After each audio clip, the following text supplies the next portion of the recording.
며칠 전 한 중고 물품 거래 사이트에 말도 안 되는 글이 올라왔죠. 바로 자신의 아이를 입양한다. 36주 됐으며 금액은 20만 원. 세상에 이런 일도 있네요.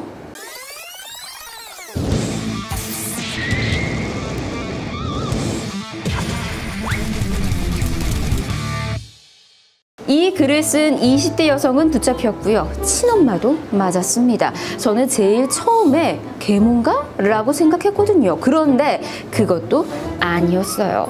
이 글을 올린 여성은 혼자 아이를 낳아 키우기가 어려워서 이 같은 글을 올렸다고 하는데요. 상식적으로 이해가 안 되죠? 보도된 기사들을 보니까 이 여성은 아기 아빠가 없는 상태로 아기를 낳은 후 미혼모 센터에서 아기를 입양 보내는 절차를 상담받게 돼 화가 났다. angry. 그래서 해당 글을 올렸다. 라고 말을 했습니다. 사정이 딱하다고 죄가 없는 것은 아니죠. 엄연한 범죄 행위입니다. 하지만 그저 욕할 수만은 없긴 합니다. 이 댓글처럼 남편은 고사하고 가족도 없고 갈 곳도 없는 상황일 수도 있고 엄마가 아기를 포기하지 않고 다시 용기 내어 살아갈 수 있도록 사회적 관심이 필요한 것일 수도 있습니다. 이 밖에도 도망간 애 아빠와 관련한 문제점을 내세우며 동정 여론도 있네요. 최종적으로 산모와 아기는 분리해야 한다는 경찰의 판단에 따라 아기는 제주 보육시설 입소가 결정됐다고 하네요. 이에 아이가 시설을 가게 돼 불행 중 다행이다 이렇게 생각된다는 글도 압도적입니다. 정상적인 곳이 아니기에 차라리 보육시설이 낫다. 아무 죄 없는 아이가 그저 행복하게 살며 자라길 바란다 라는 거죠. 그러면서 당근마켓 홍보돼 좋겠네 라는 댓글도 있네요. 그래요. 사실 저도 당근마켓 얘기는 좀 듣긴 했는데 이번 일로 좀 더 알게 되기도 했습니다. 중고물품 거래는 중고나라.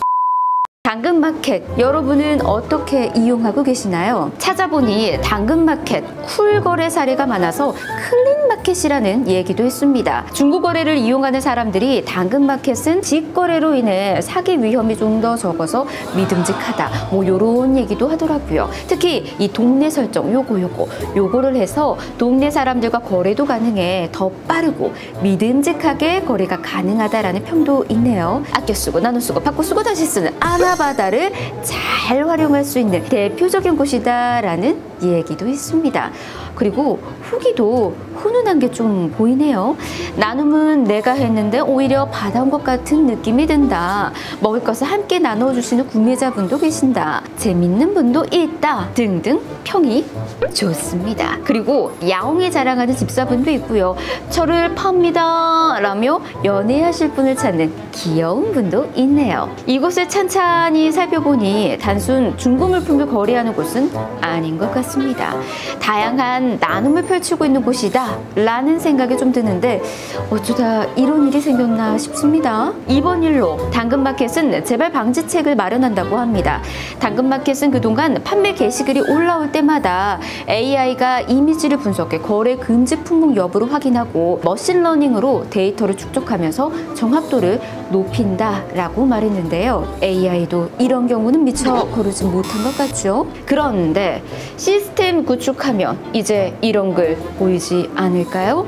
아니 오히려 이런 글이 또 나오는 거 아닐까요? 이번 사건을 계기로 당근마켓이 좀 더 많은 이들에게 알려진 것 같은데 말도 안 되는 물품이 또 거래될지 같이 지켜보실래요? 바니 당근